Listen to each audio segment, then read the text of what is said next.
Buenas noches, entonces pueden iniciar los de undergrading y después los de joint venture. Ya ahí está habilitado para que puedan compartir pantalla.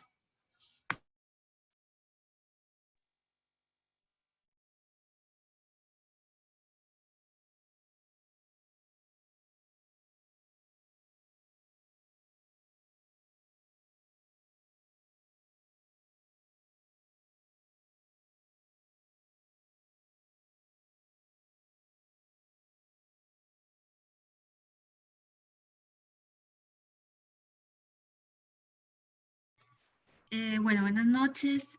Nosotros vamos a hacer la presentación de los contratos underwriting. Vamos a comenzar por darles como unas generalidades en cuanto a en qué consiste este tipo de contratos. ¿Podemos pasar la diapositiva, por favor? Bueno, comenzamos entonces con en qué consiste los contratos underwriting. Esto básicamente es un instrumento financiero que consiste, como su nombre lo indica, en una operación financiera que tiene como propósito facilitar a las empresas el acceso a recursos económicos por medio de la emisión u oferta pública de valores. Esto se puede hacer a través de una o varias entidades financieras, las cuales se obligan a colocar en el mercado de capitales cierto tipo de títulos, como son acciones o títulos valores. Esta figura de contratos underwriting aparece como un instrumento idóneo a las cuales pueden recurrir una sociedad anónima para la negociación de sus acciones y otros títulos valores emitidos en el mercado bursátil institucionalizado. Básicamente pues, es un contrato atípico, innominado, que no tiene una individualidad en la ley colombiana, es totalmente innominado, se circunscribe a una serie de asesoramientos, estudios y consejos frente al manejo de títulos, valores, acciones y demás, por lo cual este tipo de contratos siempre está ligado a lo que le dicen o a lo que muy comúnmente se llama como ingeniería financiera, donde una de las partes se obliga con la otra a hacer ese tipo de asesoramientos para colocar sus títulos en el mercado de valores. Este tipo de contratos, la verdad es que son un tipo de contratos que utilizan una operación compleja. Como ya les decía, no solamente es la colocación de títulos o acciones en el mercado, sino que comprende además servicios de asesoramiento, como estudios sobre la expansión de la empresa, marketing, factibilidad de la emisión y de su colocación de acciones o de bonos en el mercado bursátil. Es importante recalcar en este tipo de contratos underwriting que siempre están regulados, ¿sí? Por ejemplo, para el tema de la legislación colombiana, existen solamente dos figuras que regulan este tipo de contratos, que son las corporaciones financieras y las sociedades comisionistas de bolsa, que son las que están como siempre con la experticia al manejo de este tipo de contratos. Es importante también recalcar que siempre o todo título o todo contrato de underwriting incluye todo lo que son servicios de ingeniería financiera, adquisición de bienes a título oneroso con destino a enajenarlos en igual forma, las negociaciones de títulos valores, así como la compra y reventa de los mismos, operaciones de tipo bancarios en la bolsa. Es importante recalcar que es un negocio regido por la legislación mercantil, pues necesariamente una de las partes siempre será comerciante. Entonces, digamos que esas son las principales características de este tipo de contratos. Le doy la palabra a mis compañeros para que sigan con con la explicación de las clases de contratos, porque este tipo de contratos pues tiene unas características, unas clases de contratos como son los underwriters en firme, los underwriters de mejor esfuerzo, de todo o nada, o los underwriting garantizados. Esto se los explicaremos más adelante. Mis compañeros continúan con la explicación para que ustedes puedan conocer cuáles son las partes y de qué trata las clases de underwriting que existen en este momento. Uy, acá sí yo.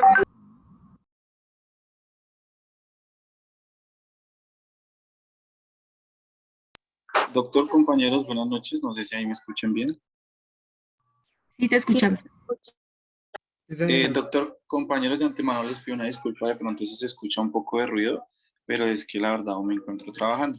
Entonces, siguiendo con la exposición, les voy a hablar sobre los intervinientes del contrato underwriting. Entonces, bueno, la primera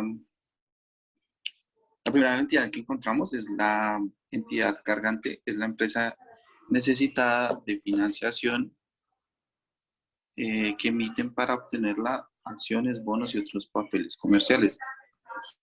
Se conoce también como la emisora. Se trata de una compañía privada o mixta que en el contexto del país donde funciona constituye una empresa de tamaño relativamente grande.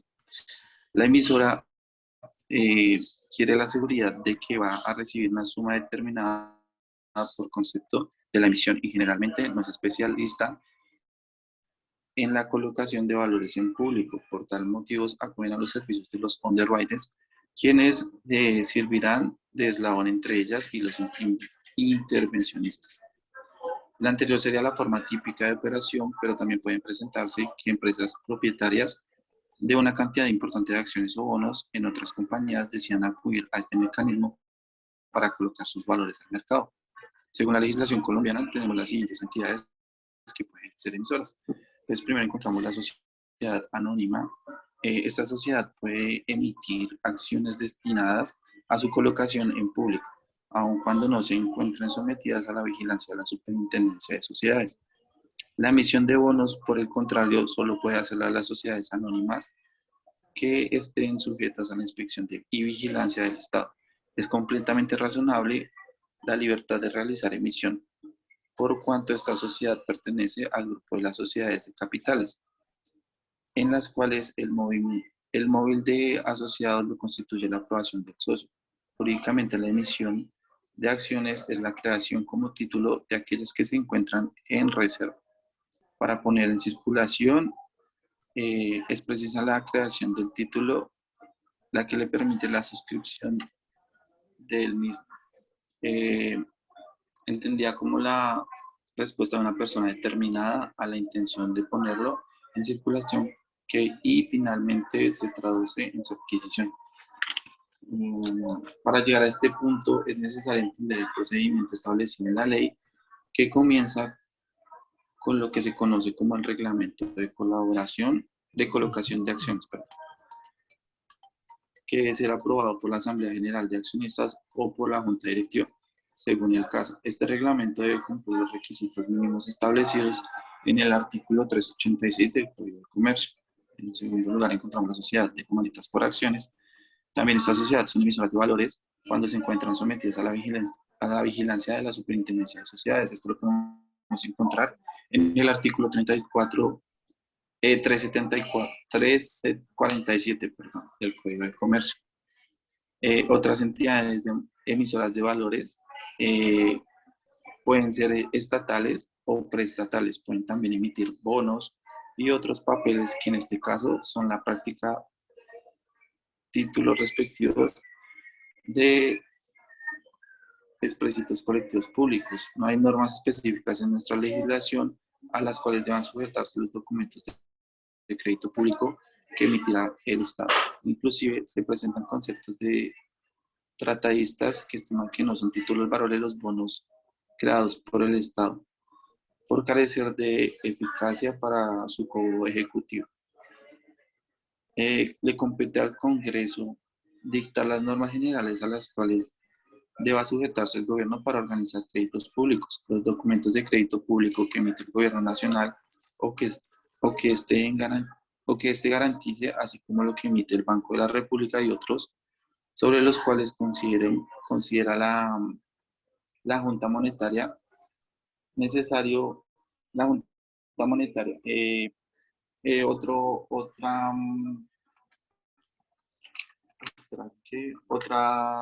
Otra parte que interviene en el contrato underwrite, pues son los underwriters, y es la corporación financiera o sociedad anónima comisionista de bolsa que se compromete a adquirir y colocar emisor en todos o en parte o simplemente a procurar su colocación.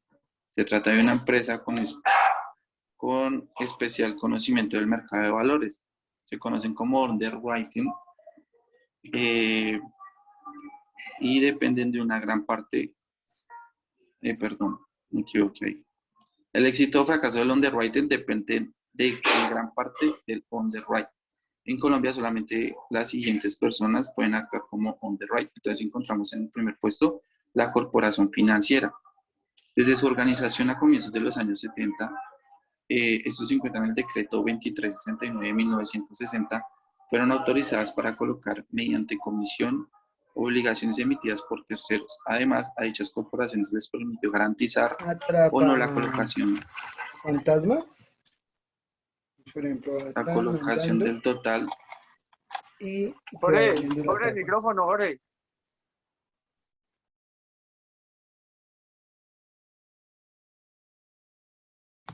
Sigue, sigue.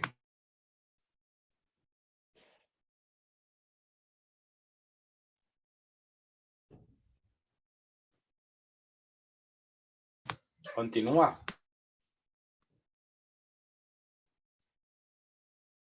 ¿Me escuchan, compañeros? Sí, Sí, señor. escuchamos. Ay, ya, qué pena con ustedes. Entonces, como les venía diciendo, bueno, encontramos en el decreto 2369 de 1960 que fueron autorizadas para colocar mediante comisión obligaciones emitidas por terceros. Además, a dichas corporaciones se les permite garantizar o no la colocación del total de determinada emisión. También se les permitió formar por su cuenta y riesgo el total o parte cierta de la emisión. Estas entidades solamente han realizado algunas operaciones marginales que durante los primeros años de funcionamiento de ellas no llegaron a superar los 120 millones. Otra parte que encontramos es la sociedad comisionista de bolsa. Entonces, en vista de la no utilización del mecanismo por las corporaciones financieras, el decreto 1172 de 1980 decidió autorizar a los comisionistas de bolsa que tengan la forma societaria de las anónimas para adquirir por cuenta propia valores bursátiles en ciertas circunstancias de excepción y con finalidad de dar liquidez al mercado. Previa autorización de la Comisión Nacional de Valores, por consiguiente, están autorizados para realizar operaciones del underwriting, adquiriendo valores por cuenta propia. No obstante, ser los comisionistas mejores conocedores del mercado de valores. Encontramos también la sindicación. Entonces, esta nos habla que si la cuantía del underwrite es pequeña en relación con el capital del underwriter, creo que se pronuncia, no sé si estoy pronunciando bien, este puede decidir tomar el riesgo total de la colocación de la emisión. Sin embargo, normalmente se forma un sindicato de underwriters, donde el underwrite líder logra de esta manera compartir el riesgo y también la utilización que espera obtener. Es sana esta participación, pues se unen esfuerzos para acreditar este tipo de operaciones. Típicamente, los underwriters se obligan solo mancomunadamente y no solidariamente respecto a la compra de la emisión. Por ello, cada underwrite se hace responsable solo de la cuota en la emisión y no se obliga a responder por los demás. Es importante dejar claro en el contrato de underwrite este aspecto, pues en la legislación colombiana existe presunción de solidaridad para los deudores de una obligación mercantil.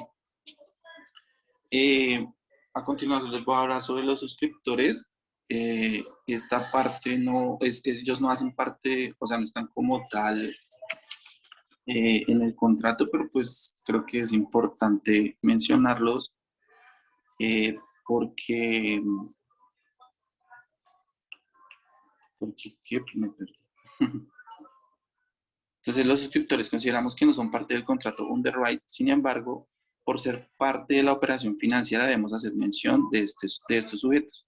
Los suscriptores son los adquirientes de los bonos o acciones ofrecidas como consecuencia de una operación underwrite y pueden ser cualquier persona natural o jurídica. Encontramos también las corporaciones financieras, además de intermediarias, pueden ser suscriptores, pueden ser autorizadas para invertir en acciones de sociedades manufacturadas, agropecuarias o mineras. Esto lo encontramos en el artículo 5 del decreto 2461 de 1980. También encontramos las compañías de seguros generales de vida y reaseguros.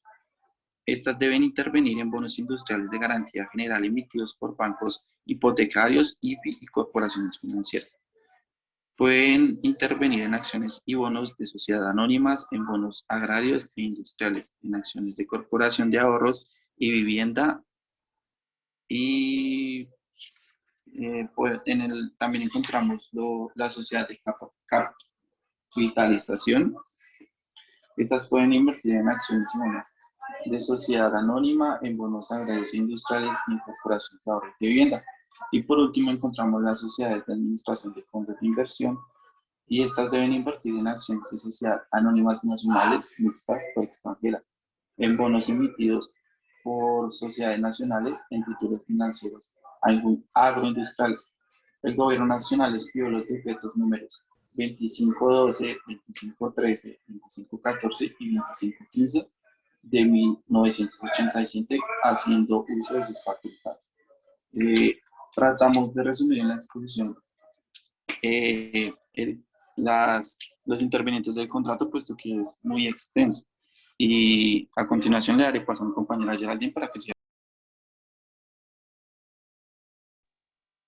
Buenas noches a todos. Yo les voy a hablar sobre las obligaciones de cada una de las partes. Entonces vamos a comenzar con las obligaciones de la parte emisora.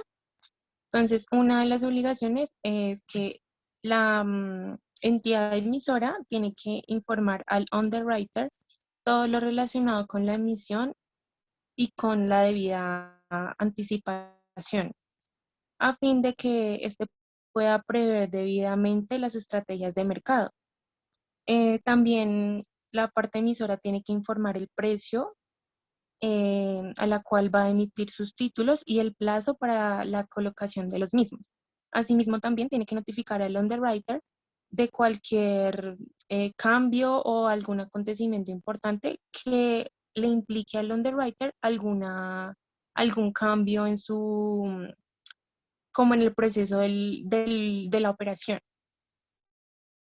La entidad emisora tiene que pagar los gastos legales que suponga la emisión. No puede utilizar otros underwriters diferentes a no ser de que expresamente se haya autorizado en el convenio. No puede vender tampoco ninguna acción o bono adicional o emitido anteriormente durante el periodo acordado para la operación. Tiene que pagar la comisión convenida, entonces en el contrato se pacta, o bueno, la entidad financiera pacta una comisión y eso es lo que debe pagar la parte emisora, pues donde haya lugar esta prestación.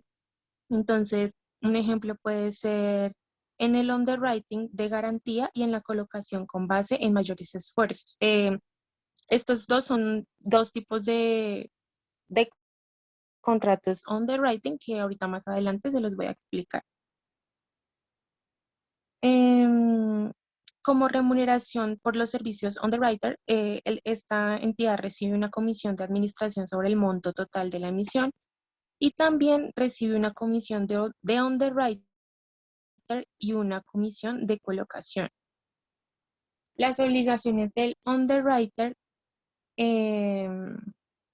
Una es que debe realizar las gestiones tendientes a obtener las autorizaciones administrativas para realizar la oferta pública. Tiene que adquirir la totalidad de la emisión, ya que esta es una de las obligaciones propias del underwriter en firme. Este es otro tipo de contrato. Respetar obviamente el precio y las demás condiciones acordadas con la parte emisora. La adquisición en firme por parte del underwriter tiene como propósito final la colocación de la emisión en el mercado de inversionistas, y es allí donde el underwriter debe atender a las condiciones pactadas en el contrato. Otra obligación de esta parte es pagar a la empresa encargante el precio acordado por la emisión que adquiere.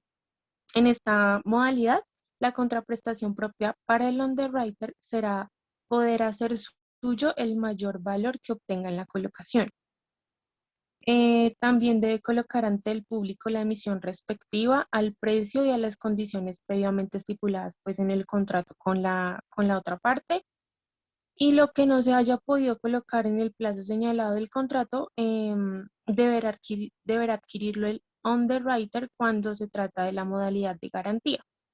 Entonces, en este tipo de contrato underwriting, la contraprestación del underwriter tendrá dos variantes. Entonces, una será una comisión por la que haya logrado colocar entre el público, y en la otra podrá hacer suyo el sobreprecio entre lo que paga y el mayor valor que obtiene. El underwriter también tiene que realizar actividades promocionales de la emisión. Debe procurar la colocación de la emisión ante el público inversionista, prestando sus mejores esfuerzos y su mayor diligencia, pues para que haya una buena eficacia en la operación del contrato.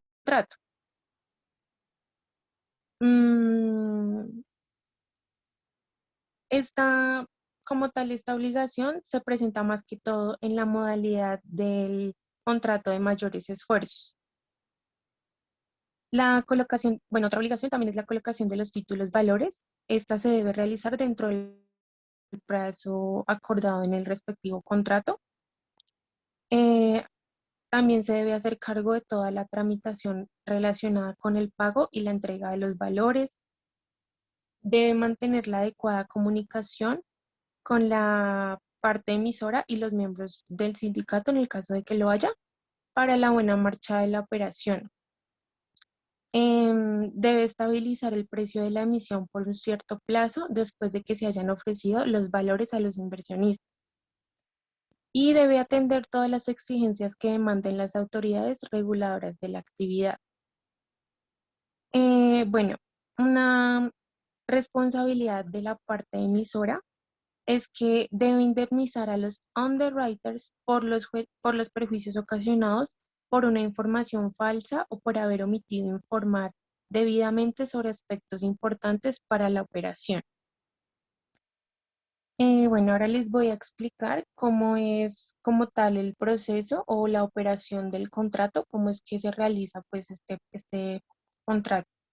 Entonces, cuando una empresa comercial, en el caso como nos lo explicó el compañero que vino una sociedad anónima, puede ser, quiere capitalizarse emitiendo sus títulos valores, entonces puede ofrecer sus acciones o sus bonos, y decide utilizar los servicios de otra empresa comercial, en este caso el underwriter, que puede ser, bueno, en este caso les voy a poner ejemplo de una entidad financiera, puede ser un banco, con un especial conocimiento en el mercado de valores, para que por medio de esta se coloque la emisión en el público.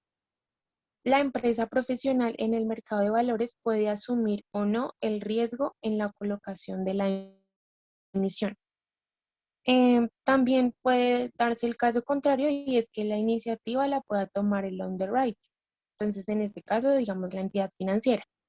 Entonces, la entidad financiera puede tener el conocimiento de que tiene alguno de sus clientes o en el sector de los negocios en particular necesidades de capital, y decide presentarle una propuesta a la empresa sobre cómo, cuándo y a qué precio podría captar capital. Entonces, tan pronto como la posible parte emisora haya tomado contacto con el banco o que éste haya identificado un candidato potencial para una nueva emisión. El último lleva a cabo un estudio sobre su posible cliente. Y si para el banco o para la entidad financiera el cliente reúne todas las condiciones, dan pues como un inicio a las negociaciones y celebran ahí un contrato underwriting. Este es como el proceso como básico para poder iniciar este tipo de contrato. Ya les explico. Permítanme un segundo.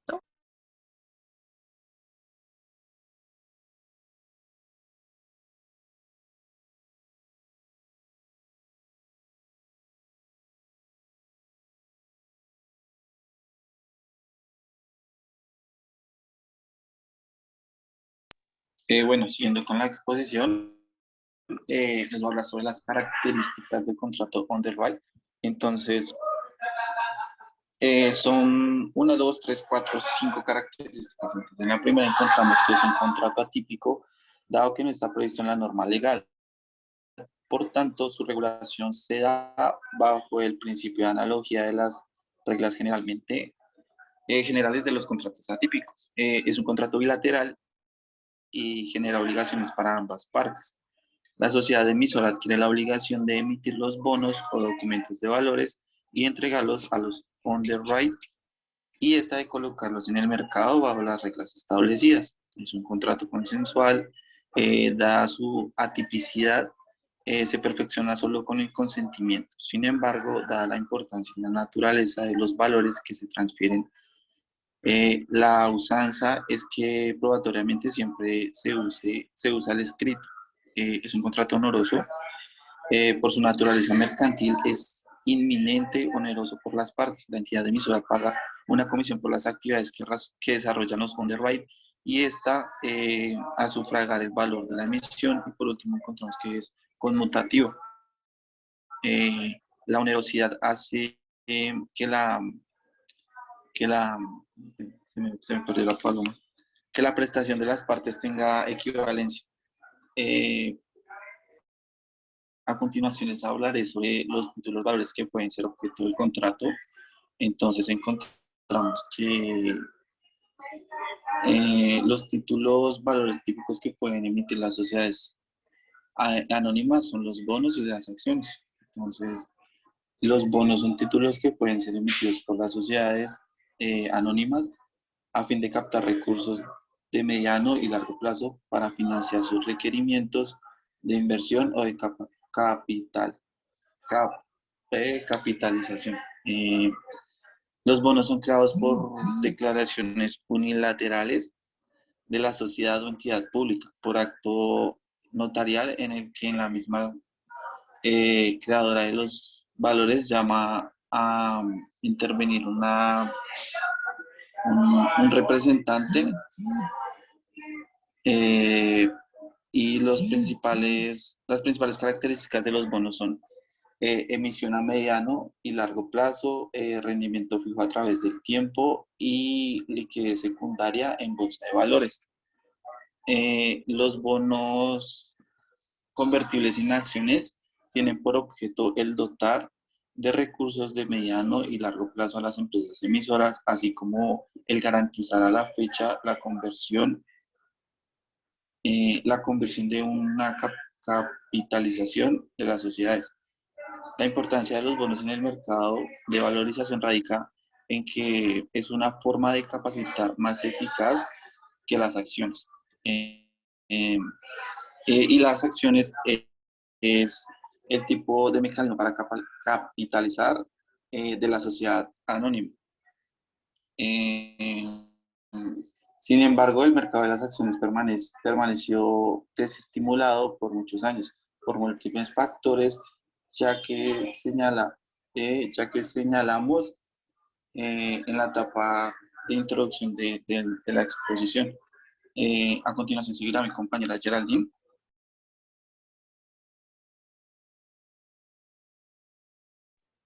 Bueno, yo les voy a hablar de las clases de underwriting, de las que les estaba nombrando anteriormente. Entonces, Una de las clases de underwriting es el underwriting en firme. Entonces, en esta modalidad, el underwriter adquiere la totalidad o parte de una emisión de valores con el propósito de colocarlo entre el público inversionista al precio que se le hubiera establecido y durante un determinado plazo. En este evento, el underwriter asume el riesgo de la colocación. Este fue el que les estaba explicando con el ejemplo del banco. Este es el underwriting en firme, entonces es en bueno, ahorita les puedo leer el ejemplo del contrato que yo hice, que fue un contrato en firme, y ahí les voy explicando. Otro tipo de contrato es el underwriter de garantía. En esta clase de underwriter se compromete a colocar la emisión en el público inversionista dentro de un plazo determinado con el compromiso de adquirir el remanente no colocado en dicho plazo. El underwriter de mejor esfuerzo, este se caracteriza por la actividad de colocación. Está empeñado a colocar la emisión de títulos a un precio fijo y dentro de un plazo determinado. Y el underwriter todo o nada. Esta es una variedad del sistema de mejores esfuerzos en la cual la entidad emisora se compromete a vender la emisión solo en el caso de que el underwriter logre en su total colocación en el plazo determinado. No logrando su colocación total, el underwriter procede a la devolución de los dineros recibidos a los parciales compradores y devuelve también los valores a la empresa emisora. Y ya, esto sería todo. Bueno, digamos que aunado a lo que ya han dicho los compañeros, es de pronto de vital importancia que tengamos presente que para este tipo de contratos underwriter, aparte de las características que dieron del contrato, que son estructurales, que es atípico, consensual, oneroso, conmutativo, hay unas características que lo diferencian de los demás, que son unas características funcionales, y son que estos contratos son primordialmente de carácter financiero, toda vez que a través de este tipo de contratos las empresas pueden obtener una financiación sin la obtención de préstamo alguno, sino con la colocación anticipada de valores negociables. Otra de las características de carácter funcional es que estos contratos son de tipo canalizador de recursos, ya que a través de este medio se permite capitalizar y desarrollar el capital y expandir las capitales de las empresas. Y pues es básicamente de servicios, pues permite la prestación de servicios complementarios de asesoramientos en temas financieros.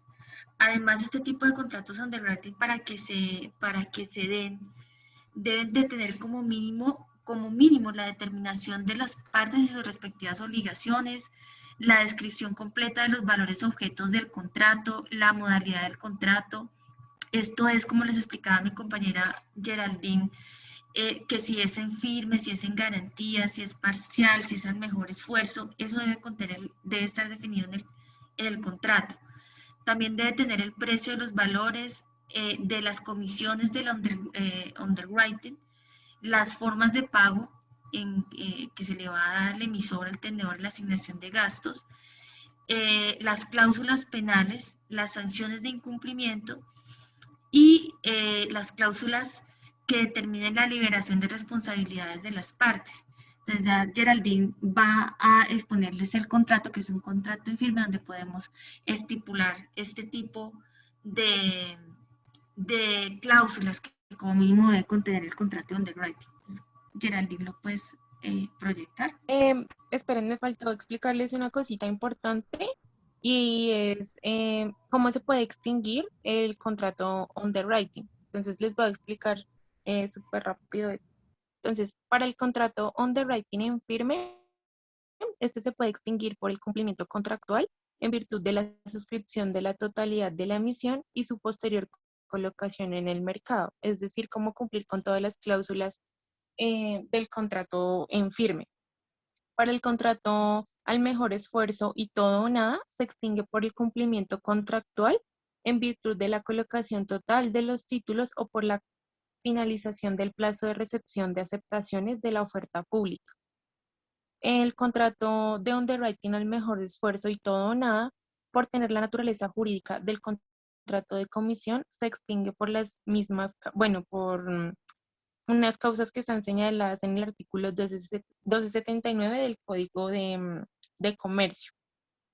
Y el contrato underwriting de garantía se extingue por la colocación total de los títulos o bien por la compra de los valores no colocados y su posterior colocación en el mercado. Estas son como las principales formas de las que se puede extinguir este tipo de contratos. Entonces, les voy a exponer mi contrato. Bueno, pues la verdad no, o sea, no, siempre fue complicado pues este tipo de contrato, la verdad. Hay cositas que fueron confusas, entonces, pues, profe, si hay algo que corregir, pues, para que me vaya ayudando, porque la verdad, pues, habían cositas que la verdad para mí fueron complicadas y que no, de pronto no entendí muy bien. Entonces, se los voy a leer. Este es un contrato underwriting en firme. Entonces, en la ciudad de Bogotá, a las 13 horas del día 21 de abril del 2021, en la notaría 18 del circuito de Bogotá, sírvase extender en su registro de escrituras públicas una emisión y colocación de acciones que celebran de una parte la sociedad Acetricom S.A.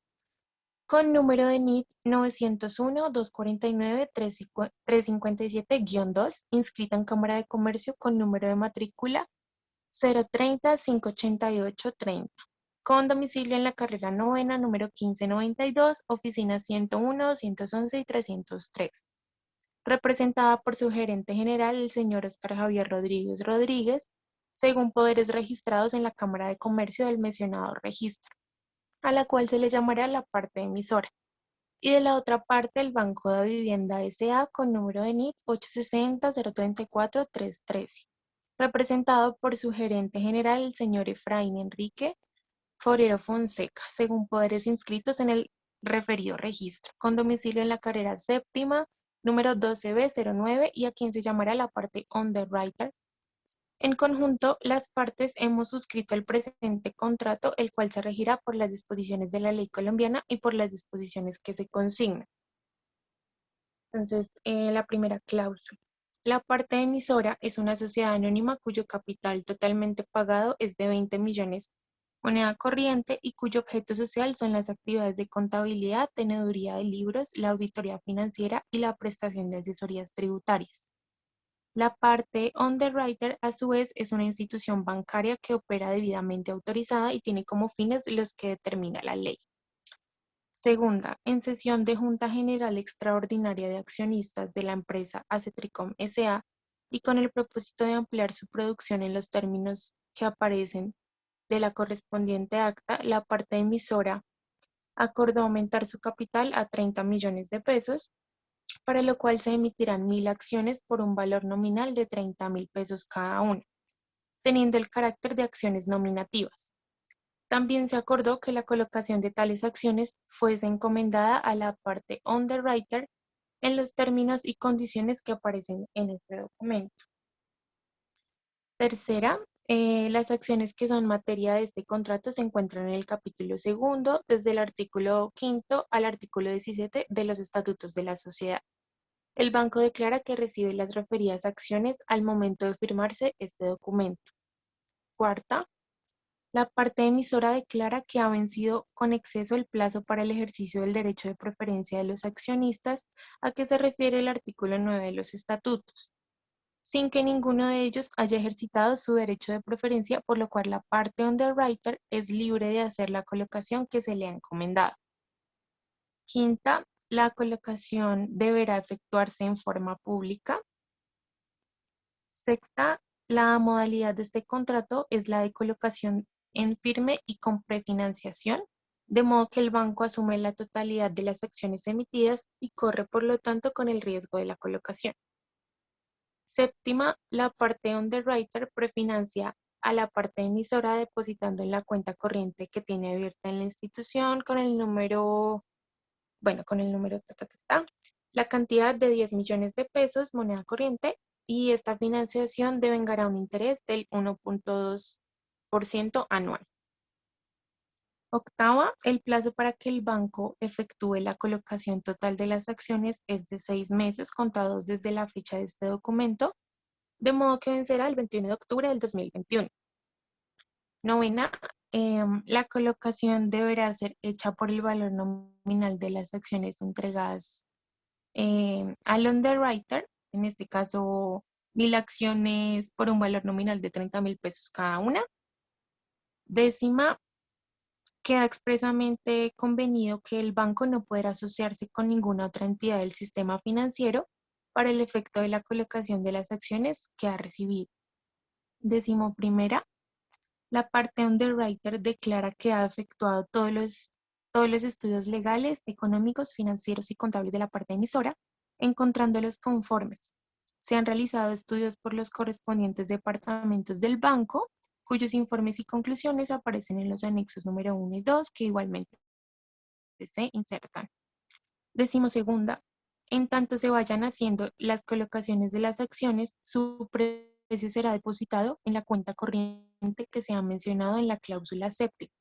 Está expresamente convenido que la colocación será efectuada mediante pago al contado de las personas naturales o jurídicas que las adquieren. Décimo tercera, será de absoluta responsabilidad de la parte underwriter la elaboración de la correspondiente estrategia para la colocación de las acciones, así como obtener el permiso de la autoridad competente. Décimo cuarta, el banco mantendrá permanentemente informada a la parte emisora sobre el avance de las colocaciones.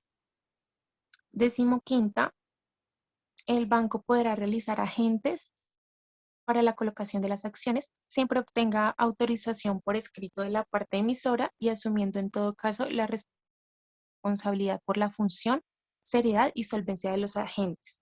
Por consiguiente, y en el caso de utilizar agentes, toda la responsabilidad es asumida por el banco. Décimo sexta, en la hipótesis de que vencido el plazo señalado en la cláusula octava, no se hubiesen colocado todas las acciones, el saldo será adquirido por la parte underwriter a su valor nominal. Décimo séptima, por su intervención en la colocación de las acciones, el banco percibirá de la parte emisora una comisión del 10% calculada sobre el valor nominal de cada acción colocada. Décimo octava, la parte emisora se obliga frente al underwriter a comunicarle cualquier situación que de alguna manera pueda deteriorar o haya deteriorado la solvencia de la entidad. Ambas partes se comprometen a analizar conjuntamente con los asesores que consideren convenientes la situación o las situaciones que se hubiesen producido. La parte emisora se obliga a subsanar las deficiencias que sean constatadas. De no hacerlo así, el underwriter podrá dar por resuelto el contrato y la parte emisora tendrá que responder por los daños y perjuicios que se produzcan. Decimonovena, todos los gastos e impuestos que puedan derivarse de la celebración y ejecución de este contrato correrán por cuenta de la parte emisora. Vigésima, las partes señalan para todo efecto con su domicilio el señalado en la introducción y se someten al fuero de los jueces y tribunales. Agregue usted, señor notario, las cláusulas que son de ley, inserte las actas de junta extraordinaria de acciones de la compañía Cetricom S.A. y de sesión de directorio del banco de las fechas respectivas, así como los anexos 1 y 2 al que se ha hecho mención en la cláusula 11ª, y eleve partes al registro, a la Cámara de Comercio, a efectos de quien se inscriba este contrato. Y ya pues ahí quedaron estipuladas pues la mayoría de obligaciones que les comenté como del underwriter como lo de la parte emisora. Y ya este es pues mi contrato.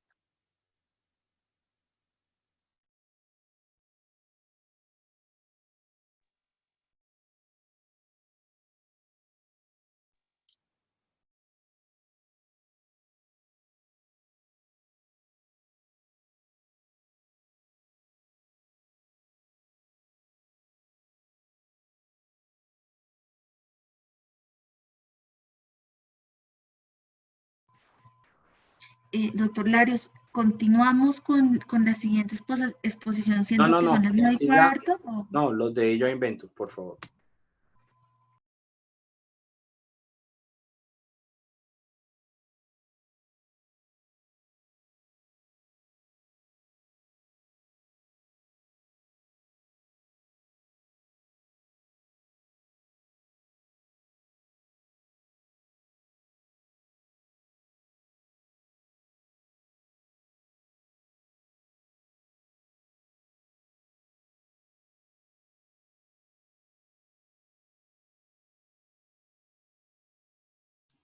Buenas noches, ¿ya me escuchan? Sí, señor. Sí, compañero. Sí, compañero. Listo, perfecto. Entonces, vamos a dar inicio a la exposición. Voy a nombrar los integrantes que conforman nuestro grupo. Liliana Margarita Ramírez, Dionisio Jesús Narváez, Cristian Camilo Martínez, Pedro Ricardo Vincheri y quien les habla, Sergio David Victoria. Entonces, compañero, podemos empezar.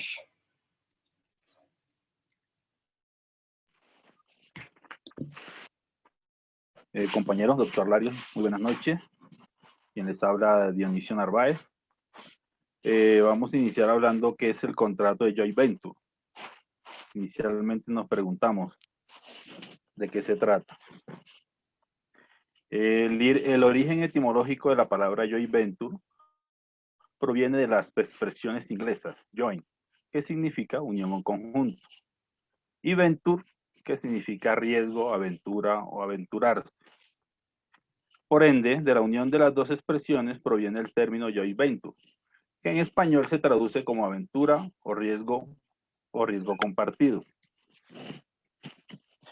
El contrato joint venture es un acuerdo temporal entre dos o más personas naturales o jurídicas. Puede ser de corto, mediano o largo plazo, que ponen en común sus recursos con el fin de comercializar, desarrollar, producir un producto, y donde los socios comparten riesgos y beneficios según las tasas pactadas. Estos recursos pueden ser materia prima, capital, tecnología, conocimiento del mercado, ventas y canales de distribución, personal o financiamiento o producto. ¿Qué queremos decir con esto? El contrato de joint venture en Colombia es un contrato atípico. Como lo habíamos estudiado en clases anteriores, es decir, no se encuentra expresamente regulado en la ley, se rige por lo que se acuerde las partes y en ausencia de estipulación contractual aplicable, se regirá por las normas comerciales en general. Para ahondar un poco en el tema, pues el tratadista mexicano, el licenciado Andalas Díaz García, lo define como un tipo de alianzas importadas en la práctica de negocio del derecho anglosajón, utilizado especialmente de Estados Unidos de América, se conoce como joint ventures, y son utilizadas principalmente entre grandes empresas para llevar a cabo de forma conjunta un proyecto. Igualmente, el tratadista europeo, el doctor Heriberto S. Hoffman, un contrato joint venture es un contrato típico que incluye un acuerdo entre dos o más partidos o compañías, que quiere decir como si fueran los socios, para contribuir con recursos a un negocio común. A continuación, pues le doy paso a nuestra próxima compañera para que nos explique un poco más y a dónde sobre el tema.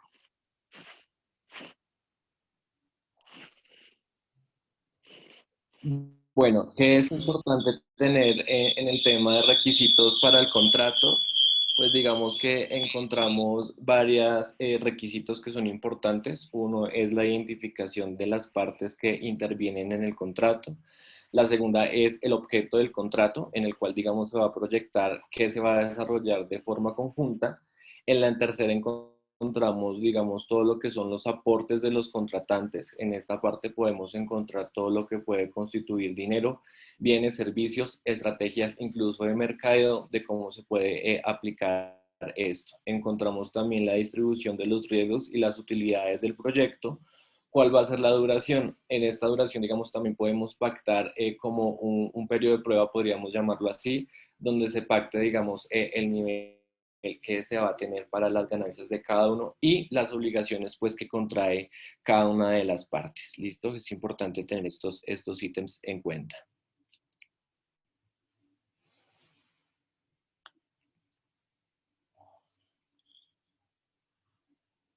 compañerito, ya puede continuar.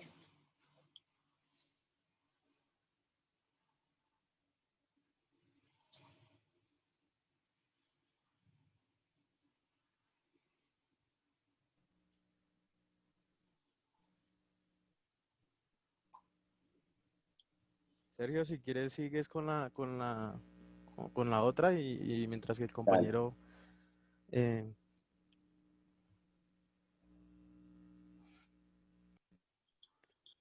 Buenas noches. No, ya, discúlpame, es que ¿Ya? Okay.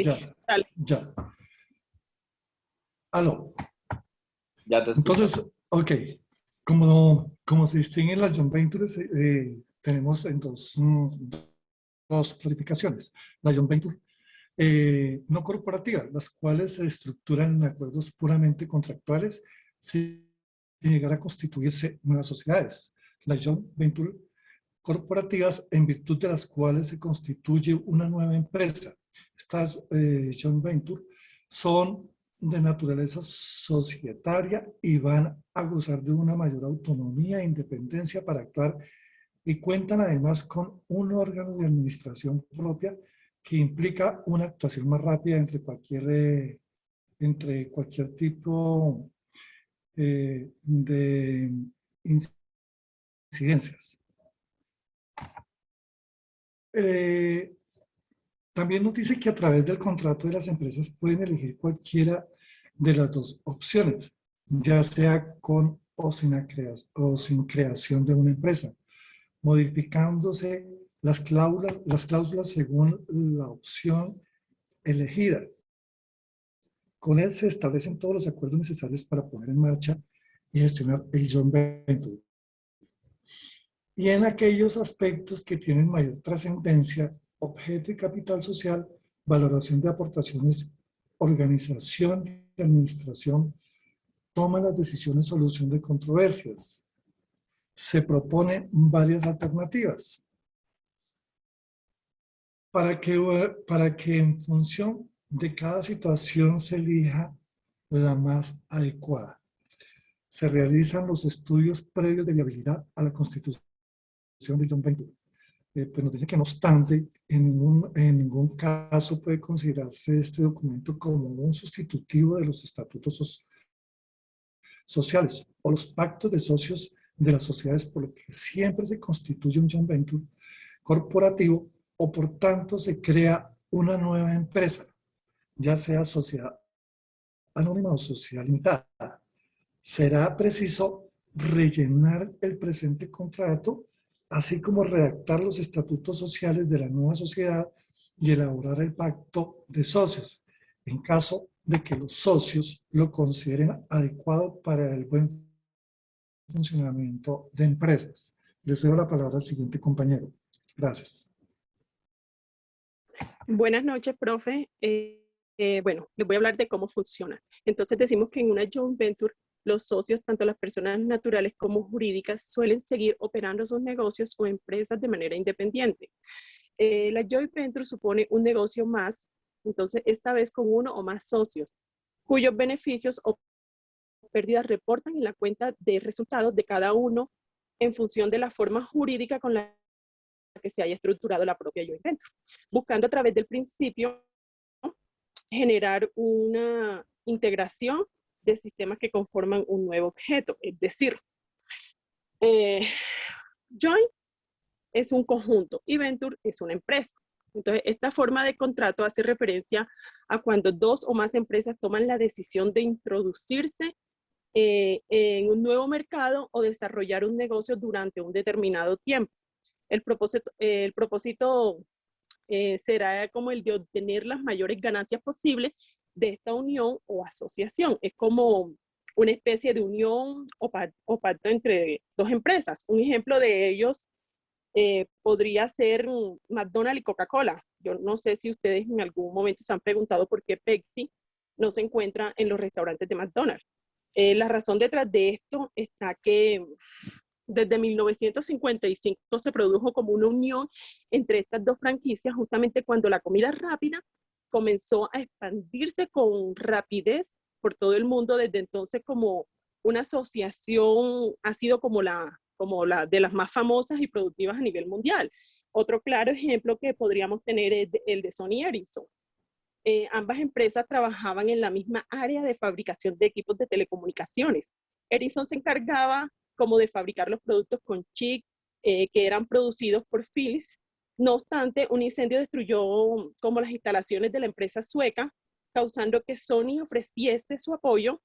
Esta colaboración llevó a que ambas empresas como a generar la mayor venta de telecomunicación a nivel mundial.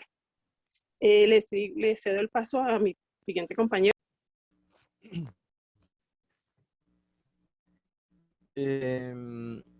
Las principales características, buenas noches, qué pena. Las principales características de esta unión pues esta unión estratégica son las siguientes.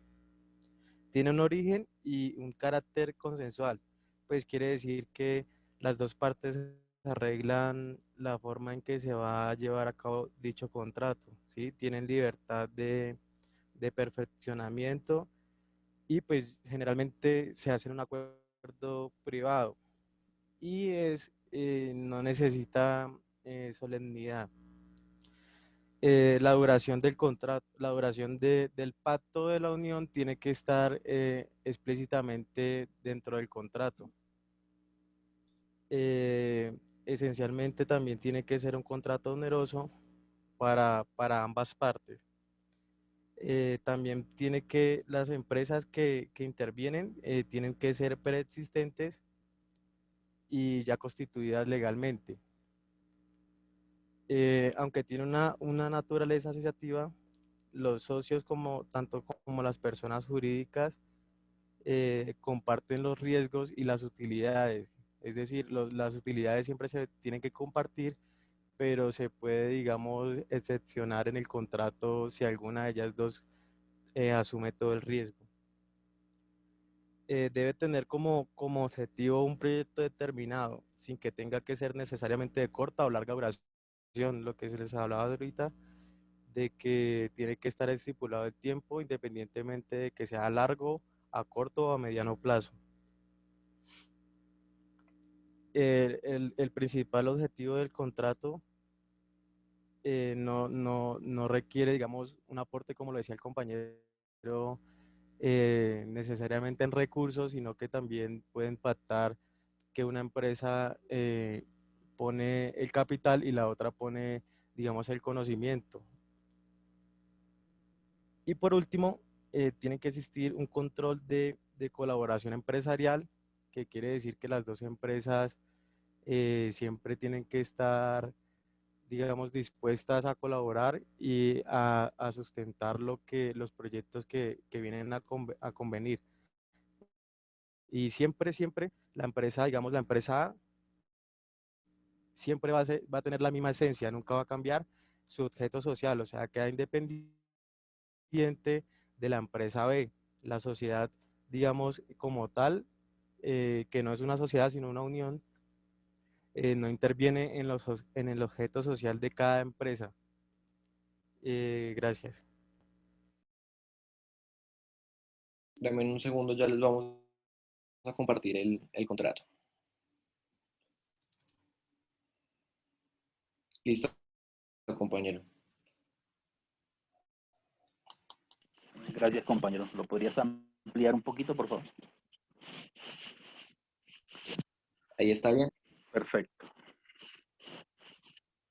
Bueno, le vamos a compartir el contrato de Joint Venture. Este contrato es entre Anglo Gold S.A., Sociedad Anónima, y Gran Colombia Gold SAS, Sociedad por Acciones Simplificadas. En la ciudad de Bogotá, los 27 días del mes de abril del año 2021, por una parte Anglo Gold S.A., sociedad debidamente representada por Abraham Ordóñez Medina, de nacionalidad hondureño, de estado civil casado, de profesión ingeniero minero, identificado como aparece al final del documento, con domicilio actual en Tuluá, Valle del Cauca, y por otra parte, Gran Colombia Gold SAS, debidamente representada por Dionisio Jesús Narváez Pérez, de nacionalidad colombiano, de estado civil casado, de profesión ingeniero civil, identificado como aparece al final del documento con domicilio en la ciudad de Bogotá, se ha convenido celebrar el siguiente contrato de joint venture, que se regirá por las normas y acuerdos que se expresan más adelante, y subsidiariamente por aquellas que le resulten aplicables del Código Civil y del Código del Comercio. Primera, el objeto. El presente contrato tiene por objeto la realización de un proyecto de exploración técnica, explotación minera, explotación económica y sostenible, y montaje de un yacimiento de oro, cuyos minerales una vez extraídos serán de propiedad de ambas partes. El proyecto se ejecutará en la finca Caliche en Buga, Valle del Cauca. Segunda, se trata de la licitud. La finca Caliche, cuyos linderos se dejan transcritos, pertenece a las sociedades constituyentes. El área que se describe, como aparece en el plano que se adjunta como anexo, forma parte de este contrato. La finca Caliche fue adquirida legítimamente al Estado colombiano por adjudicación según el título que aparece a continuación, expedido por la Notaría Segunda de Buga, de fecha el 8 de enero del año 2020, hallándose libre de gravámenes y limitaciones de dominio. Tercera, la duración.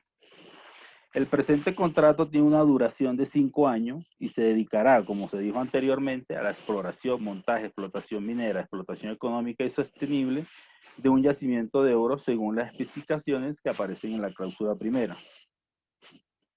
Cuarta, inversiones. Las partes acuerdan realizar un aporte inicial de 10.000 millones de pesos para dar inicio al desarrollo del proyecto. Parágrafo.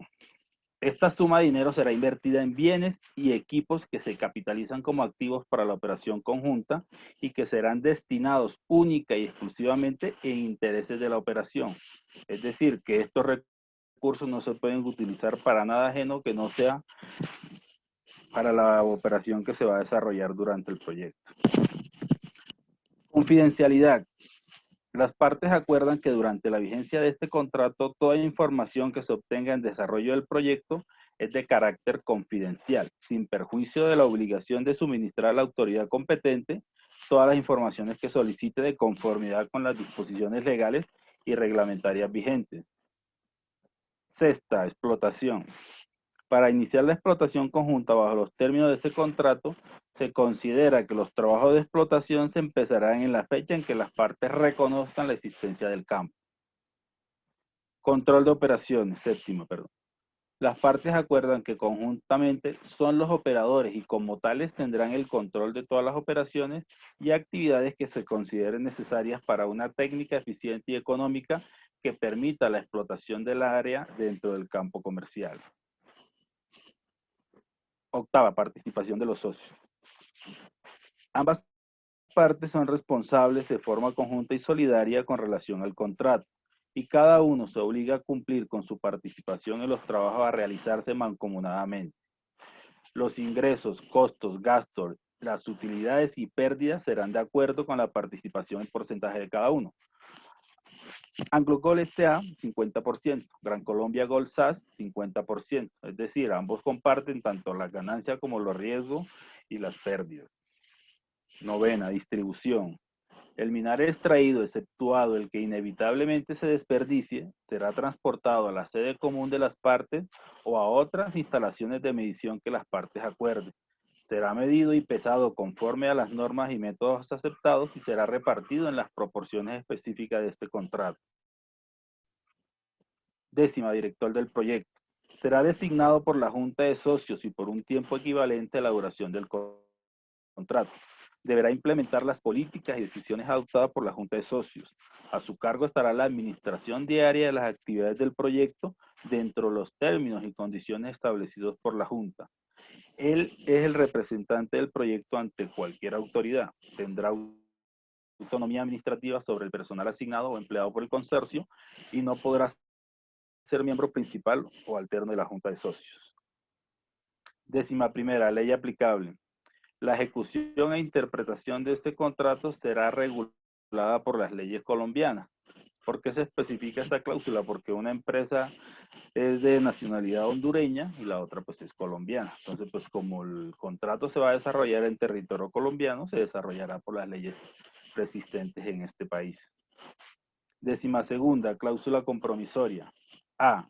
Para resolver las divergencias que pudieran surgir como consecuencia de la interpretación y ejecución del presente contrato, ambas partes se someterán a un arbitraje en equidad que se realizará a los miembros que se designe por la Cámara de Comercio de Bogotá. B. Ambas partes se someten para cualquier diferencia que pudiera surgir de la interpretación y cumplimiento del presente contrato a la jurisdicción y competencia de la jurisdicción arbitral de la Ciudad de Bogotá. 13ª. Garantía mobiliaria. Las partes acuerdan que para efecto de garantizar el cumplimiento de las obligaciones adquiridas, se comprometen a responder con los bienes muebles tales: un helicóptero que lo utilizan para el transporte del oro, de referencia Boeing 747F Freighter, 2 motores especiales de producción, marca Super Icon, y 4 equipos de excavación y elementos especiales para la extracción del mineral, marca Pila Deluxe. Para constancia, el presente contrato es suscrito en la ciudad del Valle del Cauca el día 28 de abril de 2021 en 2 ejemplares de igual valor para cada uno de ellos y con destino a cada una de las partes. Firman los respectivos representantes legales de ambas empresas, el señor Abraham Ordóñez Medina por una parte y el señor Dionisio Jesús Narváez por otra. Muchas gracias. Profe, no sé si le compartimos otro o... Sí, compartamos un último. Listo, un momento, por favor.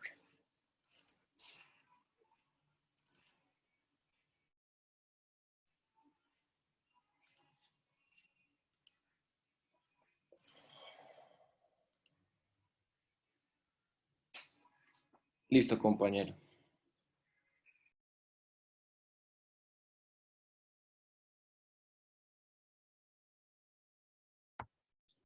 Sí, el contrato de John Venture, contratos de asociación de riesgos compartidos.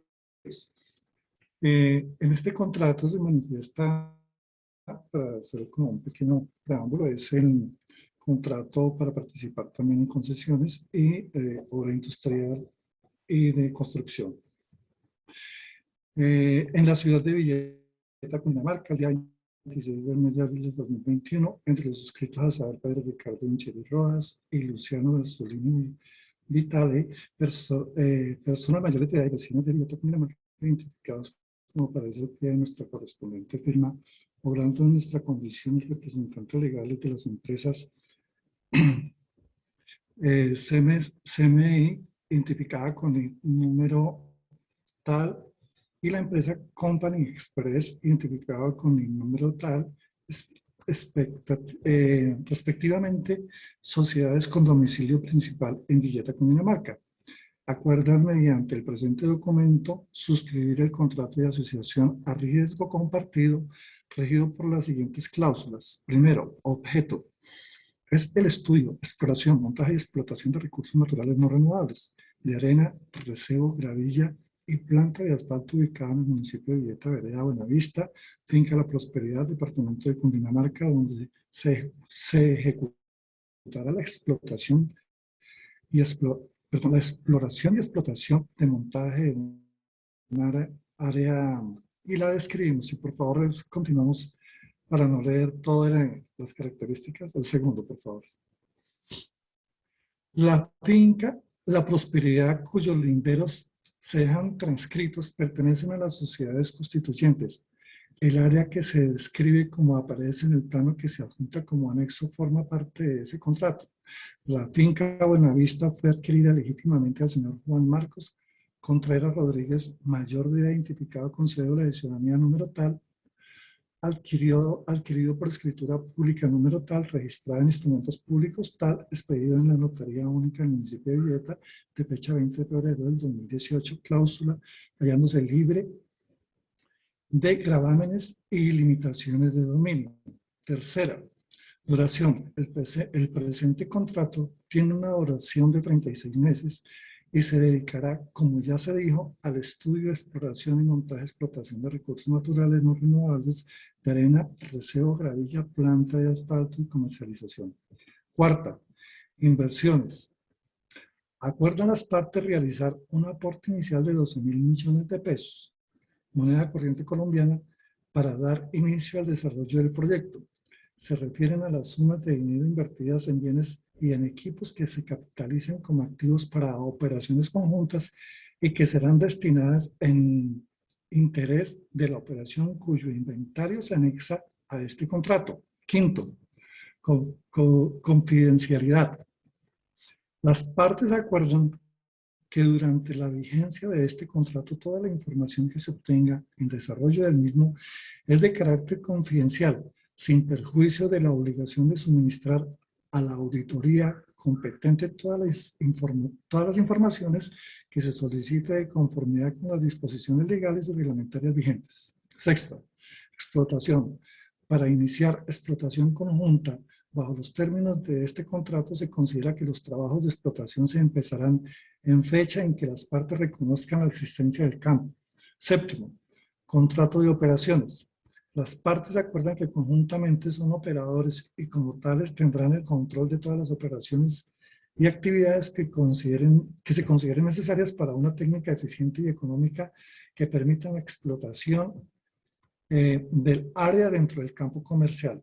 Octavo, participación. Los socios. Ambas partes son responsables en forma conjunta y solidaria con relación al contrato. Y cada uno se obliga a cumplir con su participación en los trabajos a realizarse mancomunadamente. Los ingresos, costos, gastos, las utilidades y pérdidas serán de acuerdo a la participación en porcentaje de cada uno así. A. Obrando de nuestra condición de representantes legales de las empresas CN identificadas con número de NIT tal, y B. Company Express identificado con número de NIT tal, el 50%, ambas con el 50% para resumir. Noveno, distribución. El material de la explotación y transformados como arena, reseo, gravilla, asfalto, exceptuando el que inevitablemente se desperdicie, será transportado a la sede común de las partes o otras instalaciones de mediación que las partes acuerden. El material será medido conforme a las normas y métodos aceptados y será repartido en las proporciones especificadas en este contrato. Décima, director del proyecto será designado por la Junta de Socios o por el tiempo equivalente a la duración del contrato. Deberá implementar las políticas y decisiones adoptadas por la Junta de Socios y a su cargo estará la administración diaria de las actividades del consorcio. El director del proyecto, dentro de los términos y condiciones establecidos por la Junta de Socios, es el representante del consorcio ante cualquier autoridad. El director del proyecto tendrá autonomía administrativa sobre el personal asignado o empleado con el consorcio y no puede ser miembro principal o alterno de la Junta de Socios. Se acuerda designar para este cargo al señor Dimitri Constantino, identificado con número de cédula tal, 11º. Ley aplicable. La ejecución e interpretación de este contrato será regulada por las leyes colombianas. 12ª, cláusula compromisoria. A. Para resolver las divergencias que pudieran surgir como consecuencia de la interpretación y ejecución del presente contrato, ambas partes se someterán al arbitraje equidad que realizarán los miembros que se designen por los representantes legales de la empresa CNI Company Express medio de arbitraje. Por medio de arbitraje, me faltó una palabrita. B. El tribunal de arbitraje estará compuesto por 2 árbitros nombrados como un acuerdo por las partes. C. Si éstas no llegaran a un acuerdo en el nombramiento de los árbitros, estos serán designados por la Junta Directiva del Centro de Arbitraje y conciliación de Cámara de Comercio de Villeta, Cundinamarca, previa solicitud representada. La subir más, por favor, compañero. Ahí está bien. Gracias. C. Si estas no llegaren a un acuerdo en el nombramiento de los árbitros, estos serán designados por la Junta Directiva del Centro de Arbitraje y Conciliación de la Cámara de Comercio de Villeta, Cundinamarca, previa solicitud presentada por cualquiera de las partes. En todo caso, los árbitros deberán tener experiencia acreditada de más de 3 años. en asuntos propios de la industria minera. El tribunal deberá aplicar la legislación sustancial colombiana vigente en su decisión y será en derecho. El arbitraje será conducido en idioma castellano y funcionará en Villeta, Cundinamarca, con sede en el Centro de Arbitraje de Conciliación de la Cámara de Comercio. Perdón, aquí me quedó un pequeño error. De Villeta. Las partes acuerdan que el Tribunal de Arbitramiento que se constituya se sujetará al reglamento del Centro de Arbitraje y Conciliación de la Cámara de Comercio de Villeta, Cundinamarca, al cual deberán someterse los árbitros, las partes y sus apoderados. Cada parte asumirá los costos y sus propios abogados y consultores. Cláusula 13ª. Seguros. Las empresas CMI Company Express tomarán todos los seguros requeridos por la ley colombiana y aplicará la cobertura de riesgos necesarios de acuerdo a las buenas prácticas de la industria minera e industrial. Asimismo, exigirá a subcontratistas que desempeñen cualquier trabajo en desarrollo de las actividades operacionales la obtención y mantenimiento en vigencia de los seguros que consideren necesarios, los costos que demanden la contratación y vigencia de estos seguros son por cuenta y responsabilidad de las empresas CMI y Company Express. B. Póliza de cumplimiento de obligaciones.